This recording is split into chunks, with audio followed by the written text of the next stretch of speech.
TVN 24 news নেটওয়ার্কের নিয়মিত আয়োজন টিভিএন অ্যানালিসিস অনুষ্ঠান থেকে আপনাদের সবাইকে স্বাগত জানাচ্ছি। আমি রানা আহমেদ।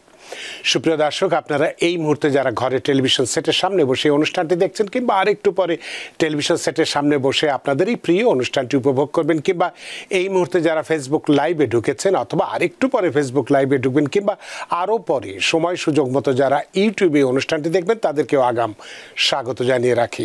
সুপ্রিয় দর্শক, আজকে আমরা ইমিগ্রেশন নিয়ে কথা বলবো। ইমিগ্রেশন খুব গুরুত্বপূর্ণ একটি বিষয়।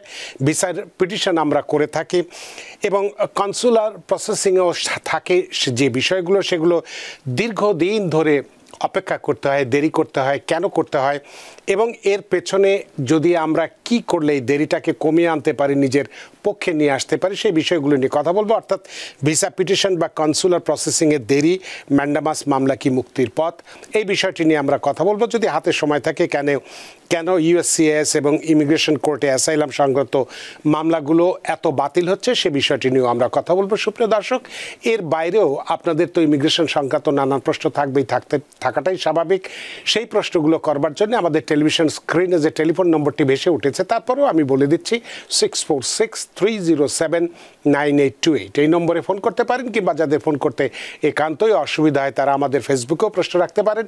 আমরা সবগুলো প্রশ্নেরই উত্তর দেবার চেষ্টা করব এবং ইত্যকার এই সমস্ত বিষয়ে আলোচনা করবার জন্য আমাদের স্টুডিওর সঙ্গে সংযুক্ত হয়েছেন আমাদের সকলের প্রিয়জন, প্রিয় মানুষ, প্রিয় মুখ, প্রিয় অ্যাটর্নি আহসান হাবিব। অ্যাটর্নি আহসান হাবিব, আপনাকে স্বাগত। ধন্যবাদ আপনাকে, শুভেচ্ছা জানাচ্ছি টিভিএন 24 দর্শকদেরকে। আপনাকেও অসংখ্য ধন্যবাদ। এবার যে অনেকদিন পরে আপনাকে পেয়েছি এবং খুব আজকে ভালো একটি আলোচনা হবে আপনার মাধ্যমে। যে আজকে আমরা যে ভিসা পিটিশন বা কনসুলার প্রসেসিংয়ে কেন এত দেরি হচ্ছে এবং এটার প্রেক্ষিতে এই দেরিটা কাটিয়ে উঠবার জন্য তার প্রতিকার কী আছে, সে বিষয়টি নিয়ে আমরা কথা বলবো। তবে তার আগে এই বিষয়টি, অর্থাৎ এই যে দীর্ঘদিন ভিসা পিটিশন বা কনসুলার প্রসেসিংয়ে থাকা, দিনের পর দিন আমরা অপেক্ষা করছি একটি ভিসার জন্য কিন্তু পাচ্ছি না, আমাদের মনের অবস্থাটা কি হয় সেটা একটু ব্যাখ্যা করি দর্শকদের সঙ্গে। সুপ্রিয় দর্শক, আজকের এই অনুষ্ঠানে আমরা কথা বলবো এমন এক বাস্তবতা নিয়ে যা নিঃশব্দে ভেঙে দিচ্ছে হাজারো পরিবারের স্বপ্ন, যেখানে দূরত্ব শুধু মাইলের নয়, হৃদয়েরও।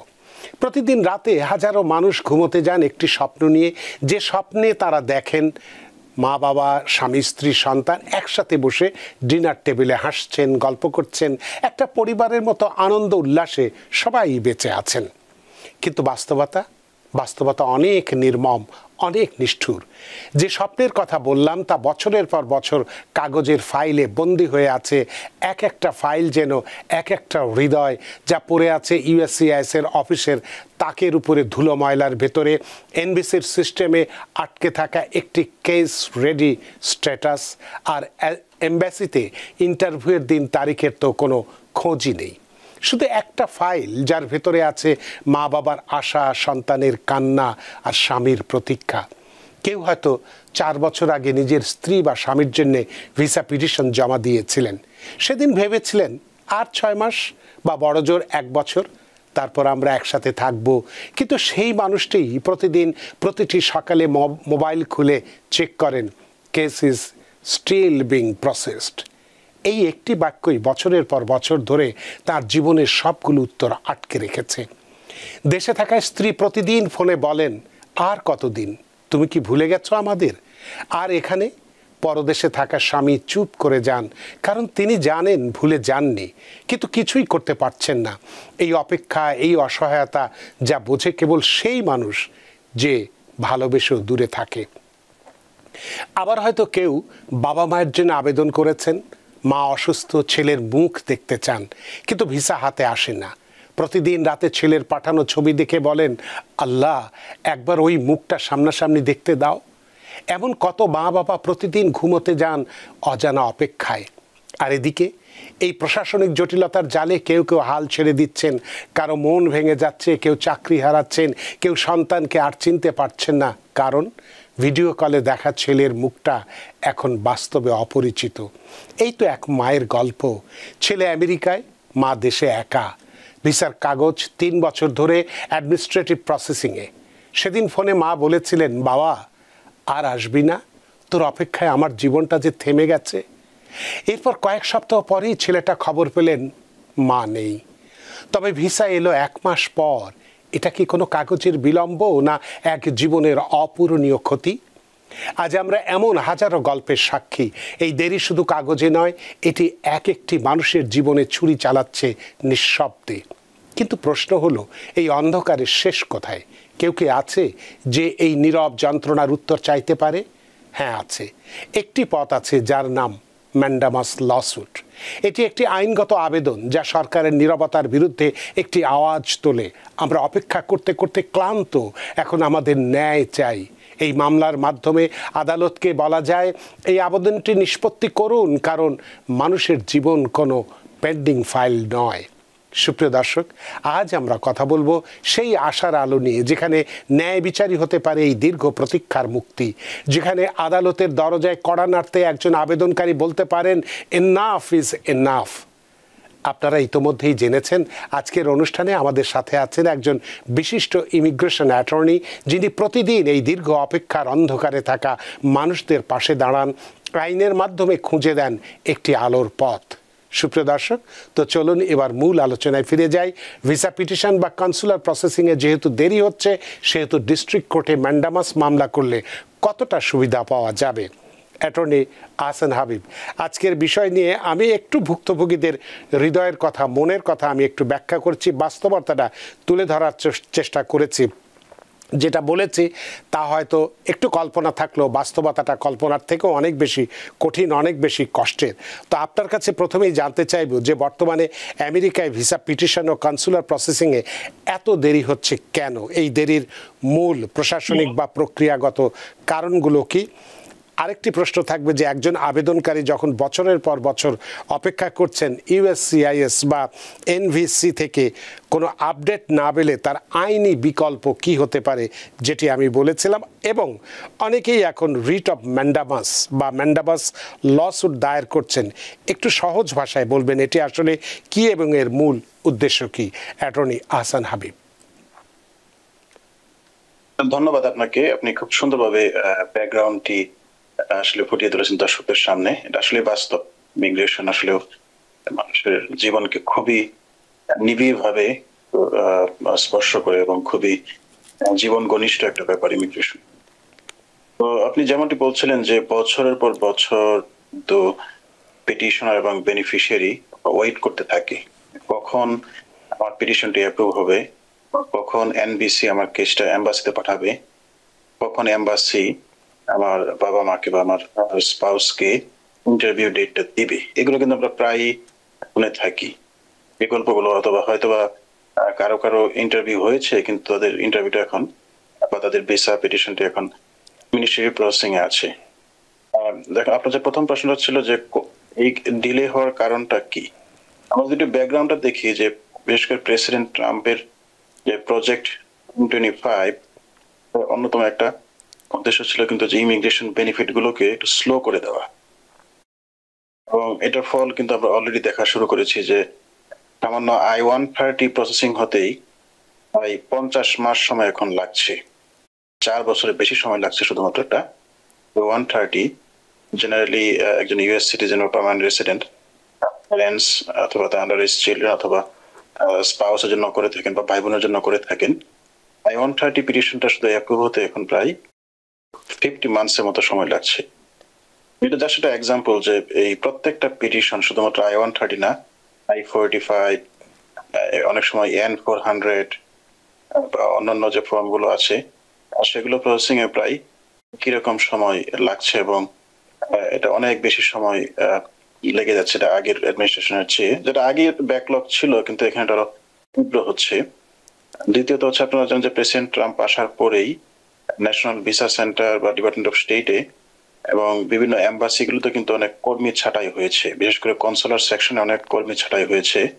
আমার মনে হয় যে এই কর্মী ছাঁটাইয়ের একটা প্রভাবও তো এই ভিসা অ্যাপয়েন্টমেন্টের ক্ষেত্রে বা ভিসা ইন্টারভিউ স্কেজুলের ক্ষেত্রে বা এই ফাইলগুলো প্রসেসিং এর ক্ষেত্রে কিন্তু প্রভাব পড়ছে।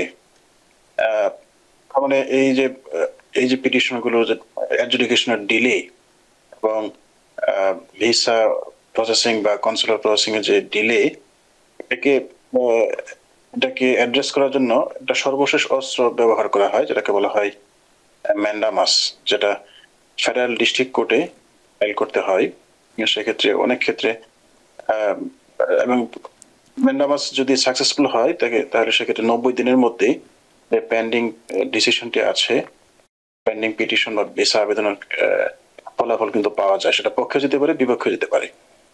এই ম্যান্ডামাস হচ্ছে যে আমেরিকান লিগাল সিস্টেমে যে চেক এন্ড ব্যালেন্স একটা জিনিস আছে, যে এক্সিকিউটিভ ডিপার্টমেন্ট বা সরকারের যে নির্বাহী বিভাগ, তাদেরকে জবাবদিহি করতে হয় কোর্টের কাছে একটা পর্যায়ে। এটাকে বলা হয় চেক এন্ড ব্যালেন্স। যখন ইউএসসিআইএস বা ইউনাইটেড স্টেটস ইমিগ্রেশন সার্ভিস বা ডিপার্টমেন্ট অফ স্টেট বা কনসুলার ডিপার্টমেন্ট, এরা যখন নেগলেক্ট দেখায় এগুলো একটা পিটিশন এডজুডিকেশন ক্ষেত্রে আনইউজুয়ালি মানে লং টাইম তারা নিয়ে নেয়, তখন এটাকে জবাবদিহি করার জন্য ফেডারেল কোর্টে এই মামলাটা করা হয়। ফেডারেল কোর্টে এই মামলাটা করার আগে আপনার অনেকগুলো রেমেডি এক্সস্ট করতে হয়। যেমন প্রথম আপনাকে একটা ইমেল করতে হবে বা একটা ইনকোয়ারি সার্ভিস রিকোয়েস্ট করতে হবে। যদি সার্ভিস রিকোয়েস্ট ফেল করে, সেক্ষেত্রে লোকাল কংগ্রেসম্যান বা সিনেটরের সাথে যোগাযোগ করে আরেকটা সার্ভিস রিকোয়েস্ট করতে হয়। যদি ওইটাও ফেল করে, পরে হচ্ছে আমরা ম্যান্ডামাসের দিকে যাই।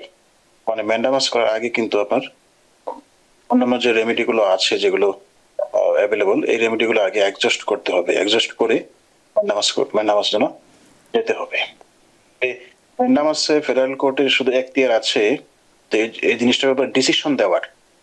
ডিসিশনটা কি পজিটিভ হবে কি নেগেটিভ হবে, এটা কিন্তু ফেডারেল কোর্ট ডিকটেট করতে পারবে না। এক্ষেত্রে শুধুমাত্র federal court check and balance ensure করার জন্য কিন্তু কাজটা করে থাকে। এখন কোশ্চেন হচ্ছে যে কতটুকু সময় হলে আমরা সেটাকে ডিলে বিবেচনা করব। বিভিন্ন পিটিশনের ক্ষেত্রে বিভিন্ন রকম, যেমন যদি অ্যাডজাস্টমেন্ট অফ স্ট্যাটাস বা গ্রিন কার্ড অ্যাপ্লিকেশন হয়, সেক্ষেত্রে যদি সেটা 2 বছরের বেশি হয়, 2 থেকে 5 বছর যদি হয়, তাহলে ফর এক্সাম্পল অনেকে ফিঙ্গারপ্রিন্টস দিয়েছে কিন্তু কোনো ধরনের ইন্টারভিউ হচ্ছে না, বা ইন্টারভিউ হয়েছে কিন্তু কোনো ধরনের ডিসিশন দিচ্ছে না, সেক্ষেত্রে যদি 2 বছরের বেশি হয়, 2 থেকে 5 বছরের মধ্যে এই ম্যান্ডামাস অ্যাকশনটি করা যায়। যদি সিটিজেনশিপ হয়, অনেক সময় দেখা যাচ্ছে ইন্টারভিউর পরে সিটিজেনশিপ কোনো ডিসিশন দিচ্ছে না, যদি 120 দিনের বেশি হয়, সেক্ষেত্রে জেনারেলি ম্যান্ডামাস করা যায়। এরপরে I-130 পিটিশন বা যেটা আছে, যেটা অনেক সময় হাজবেন্ড ওয়াইফ বা প্যারেন্টস বা ভাই বোনের জন্য করা হয়, বা এমপ্লয়মেন্ট পিটিশন যেটা আছে I-140, এগুলো যদি 2 বছরের বেশি সময় লেগে যায়, তাহলে কিন্তু এই ম্যান্ডামাস করা যায়। আর ভিসা বা কনসুলার প্রসেসিং যেমন DS-260 বা ES-5535, সব ক্ষেত্রে যদি 24 মাসের বেশি সময় যদি সেটা পেন্ডিং থাকে এবং অ্যাডমিনিস্ট্রেটিভ প্রসেসিং এ 2 বছরের বেশি থাকে, সেক্ষেত্রে ম্যান্ডামাস করা যায়। আমরা প্রায়ই যে প্রশ্নটা শুনি যে আমার অ্যাসালাম কেস 10 বছর ধরে পেন্ডিং আছে, এখনো কেন হচ্ছে না। অ্যাসালাম ক্ষেত্রে জেনারেলি যদি 5 বছরের বেশি সময় ধরে পেন্ডিং থাকে, আপনার কেস যদি আপনার সব এভিডেন্স যদি রেডি থাকে, কিন্তু ম্যান্ডামাস অ্যাকশনটি করা যায়।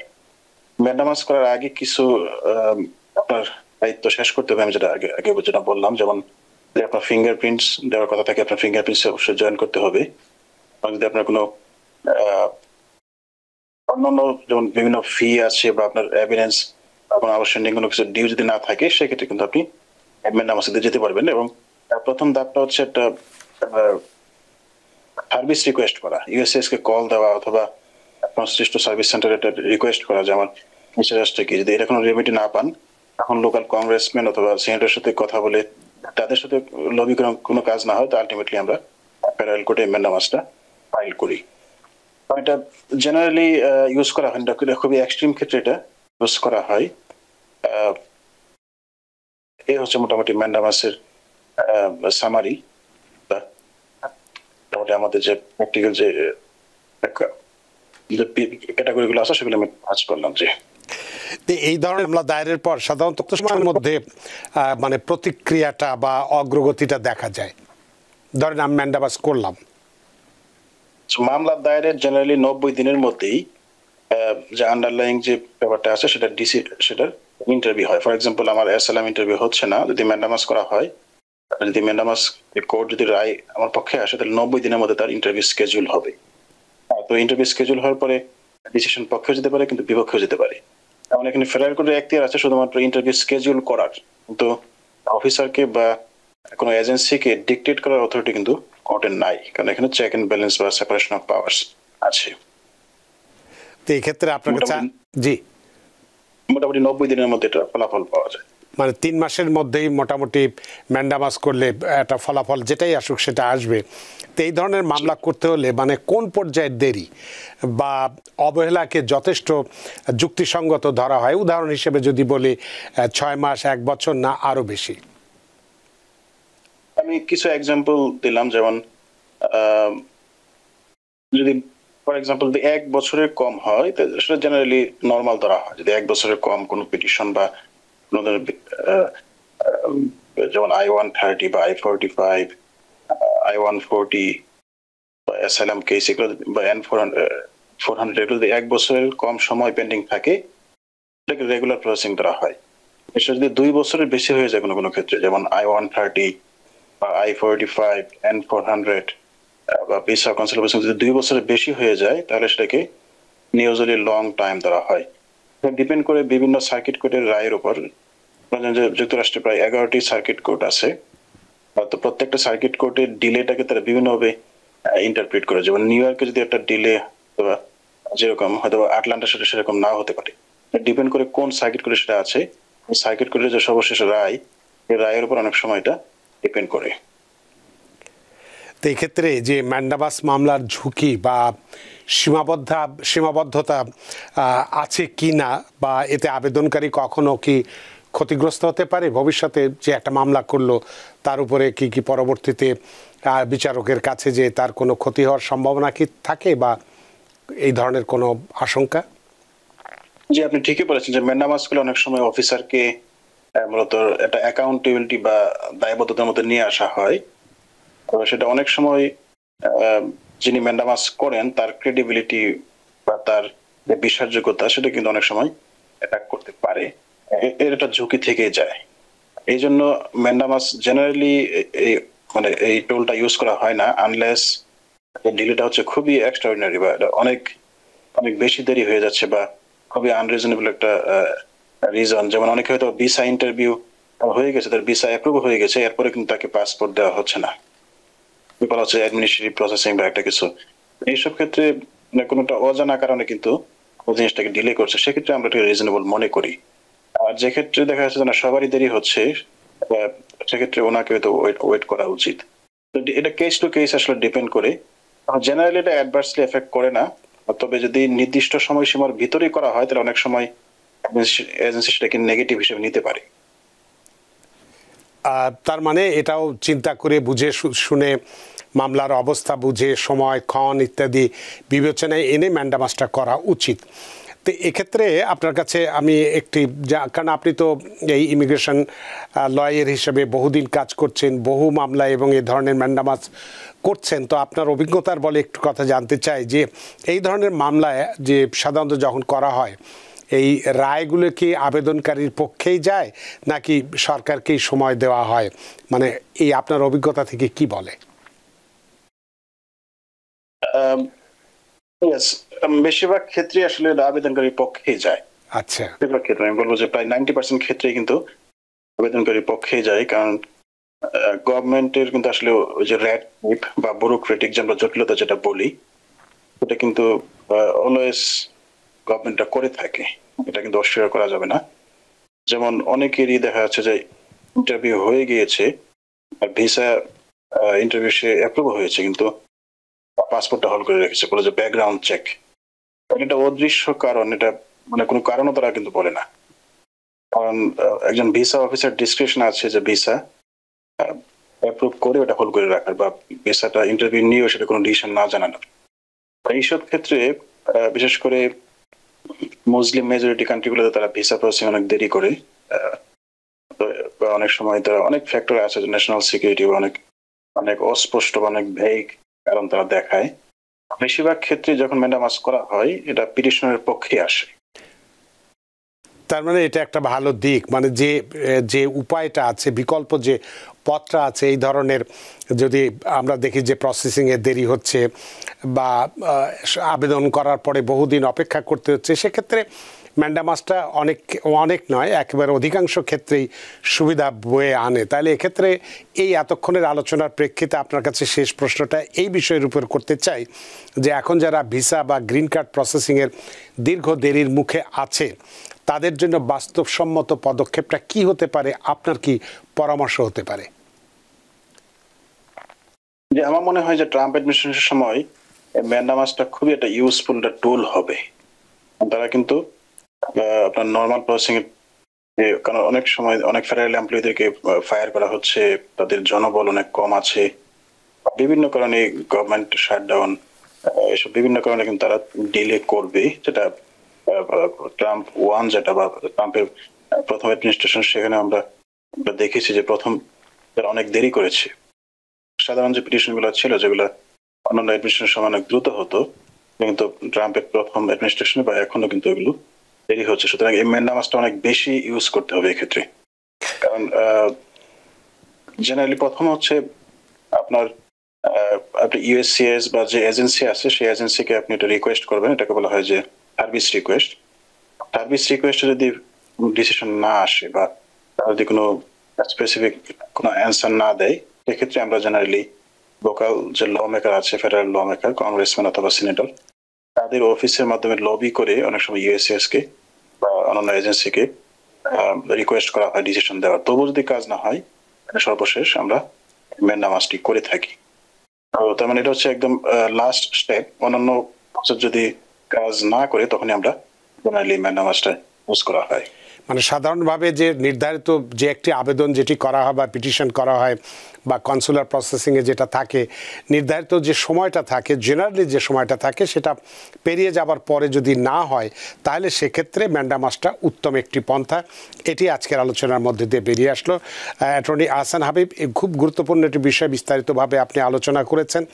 এই আলোচনার মধ্যে দিয়ে আশা করি আমাদের দর্শকরাও সব কিছু বুঝতে পেরেছেন। দুই একটি প্রশ্ন ফেসবুকে এসছে, আমরা প্রশ্নগুলো একটু বলে নিই। আলবিদা, তিনি বলছেন ভিজিট ভিসা এসে অ্যাসাইলাম ক্লেম করেছি এবং আগামী মাসে ইন্টারভিউ ডেট।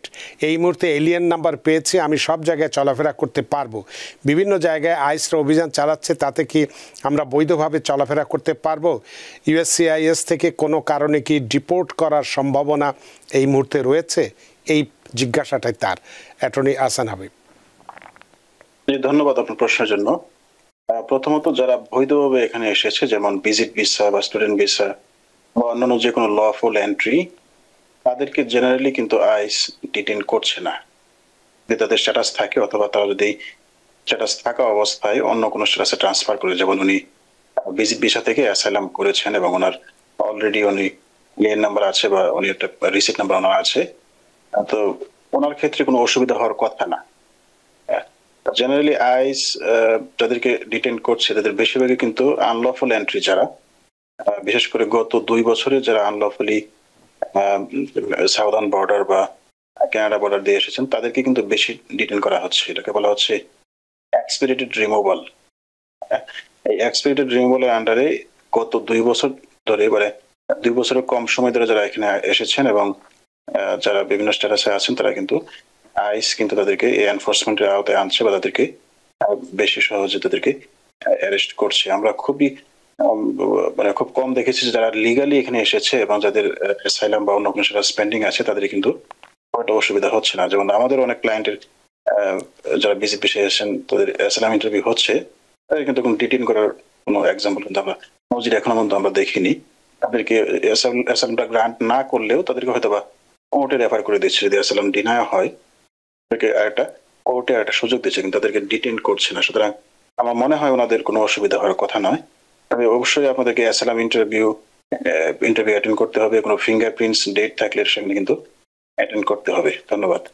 অনেক ধন্যবাদ আপনার প্রশ্নের জন্য। আক্তার আইরিন, তিনি বলছেন ওয়ার্ক পারমিট রিনিউ করতে অ্যাপ্লাই করা হয়েছে আগস্টে, এখনো রিসিভ লেটার আসেনি, এখন কি করণীয়? কোনো অসুবিধা হবে? আগস্টে যদি অ্যাপ্লাই করা, এখন অক্টোবর, রিসিভ লেটার তো বাই দিস টাইম চলে আসার কথা। আর এখন কিন্তু ওয়ার্ক পারমিট অনলাইনেই রিনিউ করা যায়। এটা ডিপেন্ড করে কোন ক্যাটাগরি, অ্যাসাইলাম ক্যাটাগরিতে বা অন্য ক্যাটাগরিতে কিন্তু এখন আমরা অনলাইনেই অ্যাপ্লাই করে থাকি রিনিউ করার ক্ষেত্রে। এবং অনলাইনে রিনিউ করলে জেনারেলি 2-1 দিনের মধ্যেই অনলাইন অ্যাকাউন্টে রিসিপ্টটা চলে আসে। সুতরাং আপনি আপনার অ্যাটর্নির সাথে যোগাযোগ করুন রিসিপ্টটা হপফুলি আপনি খুব সুন পেয়ে যাবেন। Thank you. অনেক ধন্যবাদ। রাকিব হাওলাদার তিনি বলছেন EB3 নন স্কিল ক্যাটাগরি লিভার ফার্ম সার্টিফিকেট পেতে কত মাস লাগে? এখন 1/12/2003 অ্যাপ্লাই করে, অর্থাৎ ডিসেম্বর 1 তারিখে 2023-এ অ্যাপ্লাই করেছি, এখনো পাইনি, কি করণীয়? EB3-র বিভিন্ন ক্যাটাগরি আছে বা বিভিন্ন স্টেজ আছে পিটিশনটার। আমি জানি না আপনি কোন স্টেজে আছেন। যেমন প্রথম স্টেটাস হচ্ছে যে PWD বা প্রিভেলিং ওয়েজ ডিটারমিনেশন। PWD অনেক সময় ডিসিশন পেতে পেতে প্রায় 1 বছর সময় লাগে। PWD পাওয়ার পরে বা রিক্রুটিং প্রসেসিং এ যাওয়া হয়। রিক্রুটিং প্রসেসে প্রায় অনেক সময় 6 মাস সময় লেগে যায়। রিক্রুটিং প্রসেস শেষ করার পরে লেবার সার্টিফিকেশন ফাইল করা হয়। লেবার সার্টিফিকেশন ডিসিশন পেতে প্রায় 1 বছর সময় লেগে যায়। এবং বলবো যে যদি আনস্কিল ক্যাটাগরি হয় তো অনেক সময় ওটা 2 থেকে 2.5 বছর বা 3 বছর সময় কিন্তু লেগে যেতে পারে শুধুমাত্র এলসির বা লেবার সার্টিফিকেশন ফলাফল পেতে। ডিপেন্ড করবে যে আপনার কোন স্টেজে এখন আছে সেটার উপর। অনেক ধন্যবাদ রাকিব হাওলাদার। ফারজানা নাইম আহমেদ তিনি বলছেন যে আমার বোন 2015-তে সাবমিট করেছে। কি সাবমিট করেছে? আমি ভিজিট ভিসায় যে কি অ্যাসাইলাম অর স্টুডেন্ট ক্লেম করলে কি আমার পিটিশন ফাইল ক্যান্সেল হয়ে যাবে? ভাই বোনের পিটিশনটা আলাদা আলাদা ক্যাটাগরি। এটা হচ্ছে যে ফ্যামিলি পিটিশন, এটা 4 ক্যাটাগরি সম্পূর্ণ আলাদা পিটিশন। অ্যাসাইলাম বা স্টুডেন্ট ক্যাটাগরি সেটা অন্য ক্যাটাগরি। জেনারেলি অ্যাসাইলামের উদ্দেশ্যটা হচ্ছে যাদের আসলে জেনুইন ফিয়ার আছে দেশে যাওয়ার, তারাই কিন্তু অ্যাসাইলামটার জন্য এলিজিবল। সবাই কিন্তু অ্যাসাইলাম করতে পারে না, আপনার মনে রাখতে হবে। অনেক সময় মানে শুধুমাত্র কোনো কারণ ছাড়া অ্যাসাইলাম করলে কিন্তু সেটা নেগেটিভ ফলাফল আসতে পারে আপনার ইমিগ্রেশন পিটিশনে। আপনি যদি ইমিগ্রেশন পিটিশন পেন্ডিং থাকে তবে কিন্তু স্টুডেন্ট ভিসায় আসতে পারেন, কোনো অসুবিধা নেই। স্টুডেন্ট ভিসায় এসে আপনি এখানে পড়াশোনা করতে পারেন, সেক্ষেত্রে কোনো অসুবিধা হওয়ার কথা নেই। অনেক ধন্যবাদ ফারজানা নাইম আপনার প্রশ্নের জন্য। আমরা একটু টেলিফোনে যাই। সুপ্রিয় দর্শক, কে আছেন টেলিফোনে? দয়া করে নাম পরিচয় দিয়ে আপনার প্রশ্নটি করুন। আমার নাম খান মাহমুদুল নবী। জি, আমি বৌমা অলরেডি ইমিগ্রেশন ভিসা পেয়ে গেছে। আগামী 24 তারিখে, অক্টোবরের 24 তারিখে ইনশাল্লাহ পৌঁছাবে কালবাগ পোস্ট। এখন জেএফপি এয়ারপোর্টে কোনো সমস্যা তৈরি হলে আমি কার আশ্রয় নেবো? আমি তো বাইরে, আমি তো এখানে, আমি তো ঢুকতে পারবো না। আপনি একটু লাইনে থাকবেন। অ্যাটর্নি আছেন বা আপনি কি ওনার প্রশ্নটা বুঝেছেন? ওনাদের অলরেডি ইমিগ্রেন্ট ভিসা অ্যাপ্রুভ হয়ে গেছে, রাইট? সেক্ষেত্রে অসুবিধা হওয়ার কথা না, জেএফকে এর তো অসুবিধা হওয়ার কথা না। কারণ যাদেরকে অলরেডি ভিসা দেওয়া হয় তাদের কিন্তু অনেকটা পার্মানেন্ট রেসিডেন্ট যে স্ট্যাটাস, অনেকটা সেই স্ট্যাটাস তাদেরকে তারা দেওয়া হয়, তাদেরকে সেই মর্যাদা কিন্তু দেওয়া হয়। কনসুলেট থেকে তাদেরকে যে স্ট্যাম্পটা দেওয়া হয় সেই স্ট্যাম্পের বলাই থেকে তারা পার্মানেন্ট রেসিডেন্স। এটা খুবই রেয়ার যে উনি ইউএস সিটিজেনের স্পাউস হয়ে থাকেন। তো খুব রেয়ার যে এয়ারপোর্টে বা পোর্ট অফ এন্ট্রিতে কোনো অসুবিধা হবে। আমার মনে হয় না যে কোনো অসুবিধা হবে। আর যদি অসুবিধা হয় সেক্ষেত্রে আমার মনে হয় যে উনি কোনো অ্যাটর্নির সাথে কথা বলতে পারেন, কথা বলে জিনিসটাকে সলভ করতে পারেন, বাট অসুবিধা না হওয়ার সম্ভাবনাটা বেশি। অনেক ধন্যবাদ খান মাহমুদুল নবী আপনার প্রশ্নের জন্য। আশা করি প্রশ্নের উত্তর পেয়েছেন। সুপ্রিয় দর্শক, কে আছেন টেলিফোনে? দয়া করে নাম পরিচয় দিয়ে আপনার প্রশ্নটি করুন। আসসালামু আলাইকুম। ওয়ালাইকুম আসসালাম। আমার নাম হচ্ছে হাসান।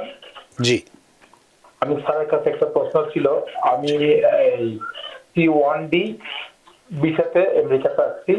এখন ক্রুম্যান ভিসা, আমি এখন আমেরিকান সিটিজেনকে গ্রিন কার্ড হোল্ডারকে বিয়ে করছি, আমার কি কাগজপত্র হবে? অনেক ধন্যবাদ হাসান আপনার প্রশ্নের জন্য। অ্যাটর্নি হাসান হাবিব। ওনার স্পাউস কি green card holder? Green card holder. Generally green card holder অথবা সিটিজেন যদি স্পাউস হয় তাহলে অ্যাডজাস্ট করার কথা। কিন্তু C1D একটা স্পেশাল ক্যাটাগরি। ইমিগ্রেশন ন্যাশনালিটি অ্যাক্টে C1D যারা ক্যাটাগরি তারা কিন্তু অ্যাডজাস্টেবল না জেনারেলি। এটা অনেক এক্সেপশন আছে, যেমন উনি যদি এখানে ক্রু মেম্বার হিসেবে না আসেন, অনেকেই টিপে অন্যান্য ক্যাটাগরিতে আসে, যেমন কুক হিসেবে আসে। বাট উনি যদি এখানে ক্রু মেম্বার হিসেবে আসে তাহলে অ্যাডজাস্ট করাটা খুব ডিফিকাল্ট হবে ম্যারেজ পিটিশনের মাধ্যমে। তবে উনি ওয়েবার করতে পারেন। ওয়েবার মানে হচ্ছে যে ওনার যদি এন্ট্রি লিগাল নাও ধরা হয় সেক্ষেত্রে I-601A ওয়েবার ফাইল করে আর এই আনলফুল এন্ট্রিটাকে উনি মাফ চাইতে পারেন। যদি এটা মাফ হয় সেক্ষেত্রে উনি আবার উনি কান্ট্রি অফ অরিজিন থেকে উনি ইমিগ্রেন্ট ভিসা নিয়ে আবার এখানে আসতে পারবেন। উনি গ্রিন কার্ড পাবেন আলটিমেটলি, কিন্তু একটু সময় লাগবে। আর এছাড়াও যদি বিয়ের পরে বাবা বা অন্য কোনো ক্যাটাগরিতে উনি যান সেক্ষেত্রে কিন্তু উনি অ্যাডজাস্ট করতে পারবেন, যদিও সেটা C1D। ডিপেন্ড করবে আসলে ওনার ভিসার আসলে এক্সাক্ট নেচার, I-94, ওনার বিভিন্ন শিপের ডকুমেন্ট, এগুলো অনেক কিছুর উপর আসলে ডিপেন্ড করে। আমি বলবো যেটা খুবই কমপ্লেক্স একটা ব্যাপার। আপনি খুবই এক্সপিরিয়েন্স এর জন্য আপনার সাথে কথা বলে আপনার প্রসেসের ব্যাপারে আপনি কমপ্লেন। ধন্যবাদ। অনেক ধন্যবাদ হাসান, আশা করি আপনার প্রশ্নের উত্তর পেয়েছেন। আরও অনেক দর্শক আমাদের টেলিফোনে আছেন, আমরা আপনাদের টেলিফোনগুলো নেব, তবে একটি বিরতি নিতে চাই। বিরতির পর এসে আপনাদের ফোনগুলো নেব। সুপ্রিয় দর্শক, একটি ছোট্ট বিরতি, সে পর্যন্ত আমাদের সাথেই থাকুন। সুপ্রিয় দর্শক, বিরতির পর ফিরে এলাম আপনাদের প্রিয় অনুষ্ঠান টিভিএন অ্যানালিসিসে।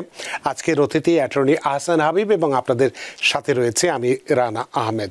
বিরতির আগে আরও অনেক দর্শক টেলিফোনে আছেন, তাদের ফোনগুলো একটু নিয়ে নেই। সুপ্রিয় দর্শক, কে আছেন টেলিফোনে? দয়া করে নাম পরিচয় দিয়ে আপনার প্রশ্নটি করুন। হ্যালো। হ্যালো, জি সালাম আলাইকুম। ওয়ালাইকুম আসসালাম। আমার নাম এমডি মাসুদ। জি, আমি 2024 সালে আগস্টের 6 তারিখে আমার মামলা গ্র্যান্ডেড হয়েছে। তো আমার ফ্যামিলি ইন্টারভিউ দিয়েছে 2025 অক্টোবরের 20 তারিখে। আমার ফ্যামিলি ঢাকা এম্বাসি গিয়েছে, অফিসারে বলতেছে কি এমডিকে থেকে আমাদের ফাইল দেয় নাই, আমাদের ওই যে পাসপোর্টে কিছু রাখে নাই। কিন্তু আমি অনলাইনে সার্চ দেখছি আর দেখলাম যে ঢাকা এম্বাসি থেকে আমার ফাইলটা রিটার্ন দেওয়া হয়েছে ন্যাশনাল ভিসা সেন্টার নিউ ইয়র্কে। জি জি জি, এখন কি আপনার করণীয় সেটি জানতে চান? জি জি, আমার করণীয় কি? অনেক ধন্যবাদ তানভীর মাসুদ আপনার প্রশ্নের জন্য। অ্যাটর্নি আহসান হাবিব। আমার প্রশ্নটা ছিল যে ওনারা ইন্টারভিউ গিয়েছেন কিন্তু ফাইলটা রিটার্ন করেছে, এরকম কিছু নাকি? হ্যাঁ হ্যাঁ, তার মানে ওনাদেরকে ইন্টারভিউ দেন নাই, সেক্ষেত্রে হয়তো অ্যাসাইলামটা মানে 25-এ ইন্টারভিউ দিতে গেছে সেই সময়, মানে ফ্যামিলি জেনারেলি যারা অ্যাসাইলাম সিকার তাদের ফ্যামিলি মেম্বাররা ফলো টু জয়েন করতে পারেন, I-730 ফাইল করা হয়। অনেক সময় অ্যাসাইলামের ক্ষেত্রে তারা আবার অ্যাসাইলামের ডিসিশনটা রিভিউ করে, মানে অনেক সময় যদি তাদের অ্যাসাইলাম নিয়ে কোনো ধরনের সংশয় থাকে তাহলে সেটা হয়তো আবার ব্যাকগ্রাউন্ড চেক করে বা কেসটা আবার রিভিউ করে হয়তো বা কেসটা আবার এম্বাসিতে পাঠাবে। তো আপনি একজন অ্যাটর্নির সাথে কথা বলুন, জিনিসটা একটু কমপ্লেক্স আমার কাছে মনে হচ্ছে। ধন্যবাদ। অনেক ধন্যবাদ তানভীর মাসুদ।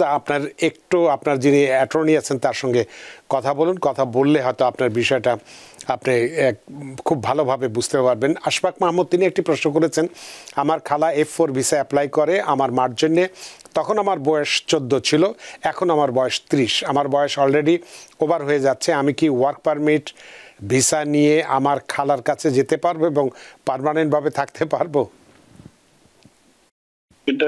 এটা সম্ভবত CSP রিলেটেড। CSP হচ্ছে যে চাইল্ড স্ট্যাটাস প্রোটেকশন অ্যাক্ট। এই প্রোটেকশন অ্যাক্টের আন্ডারে যখন আপনার ভিসাটা অ্যাভেলেবল হবে তখন আপনার বয়স কি 21-এর নিচে কিনা, দ্যাটস দ্য কোশ্চেন। এখন আসলে কবে অ্যাপ্লাই করেছে, তারপর প্রায়োরিটি ডেট কবে, এখন যদি আপনার বয়স অলরেডি 24 হয়ে যায় থাকে 30 হয়ে গেছে আপনার 30, তার মানে খুবই আনলাইকলি যে আপনার CSP দ্বারা আপনি কভার হবে। তারপরেও আপনার কাগজপত্র নিয়ে একজন অ্যাটর্নির সাথে কথা বলুন, কথা বলে হয়তো বোঝা যাবে আসলে কি এখনো CSP এর আন্ডারে এলিজিবল হবেন কিনা।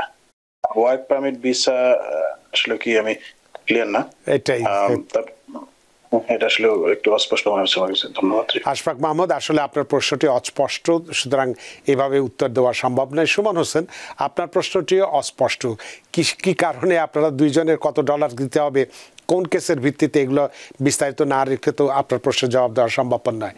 তারপরেও আপনার প্রশ্নের জন্য অনেক ধন্যবাদ। সুপ্রিয় দর্শক, কে আছেন টেলিফোনে? দয়া করে নাম পরিচয় দিয়ে আপনার প্রশ্নটি করুন।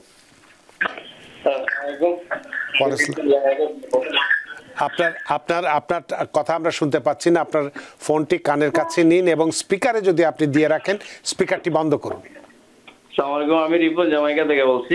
জি আমার কোয়েশ্চেনটা ছিল আমি 22 সালে সেপ্টেম্বরে আমার ওয়াইফের জন্য অ্যাপ্লাই করছিলাম, জি গ্রিন কার্ড ছিল তখন, জি বাট এখনো অ্যাপ্রুভাল আসে নাই। বাট 3 মাস হয়েছে আমি সিটিজেন নিছি, সিটিজেন নেওয়ার পরে আবার সাবমিট করলাম সবকিছু, জি বাট এখনো কোনো অ্যাপ্রুভাল আসে নাই, ইউএসসিএস কোনো আনসারই দেয় নাই।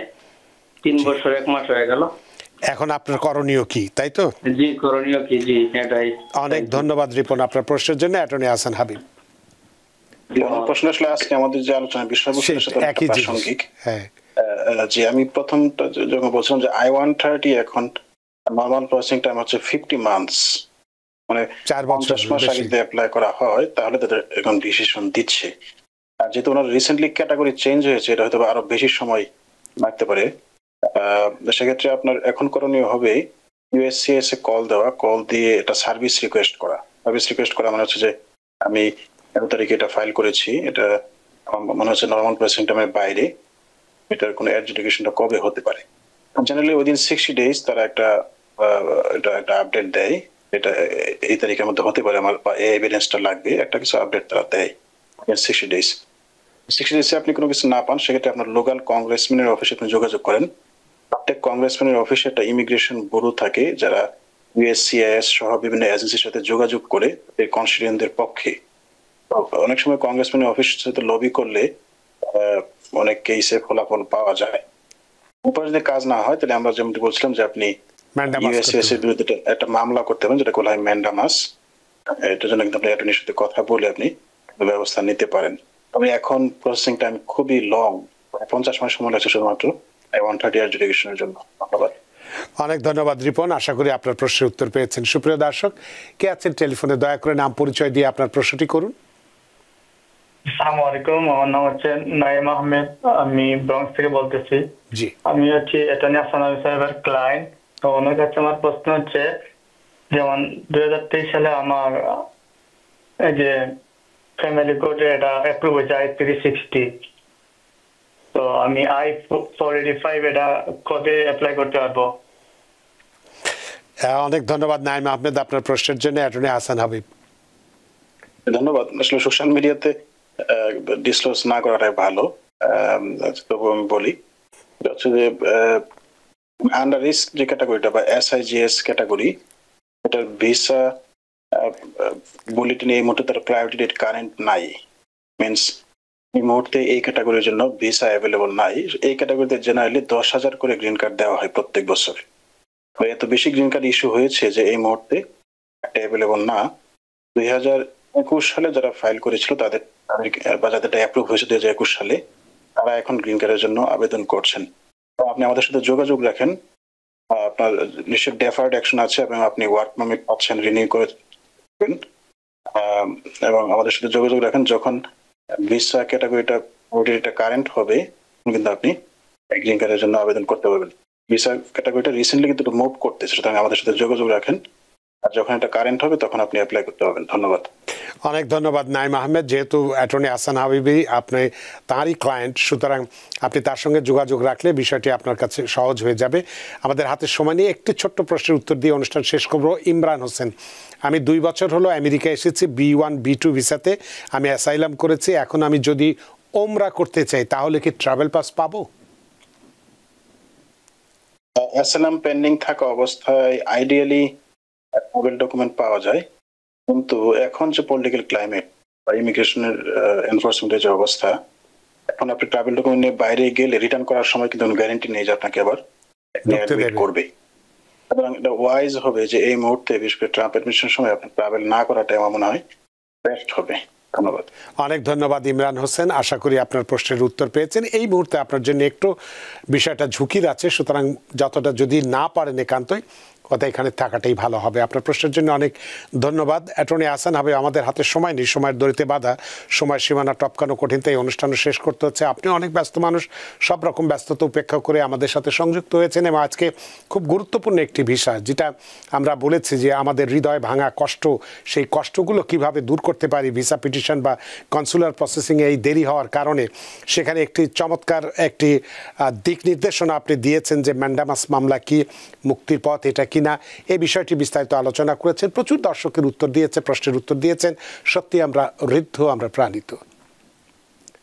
অনেক ধন্যবাদ। দর্শক থেকে আবার শুভেচ্ছা, শুভরাত্রি।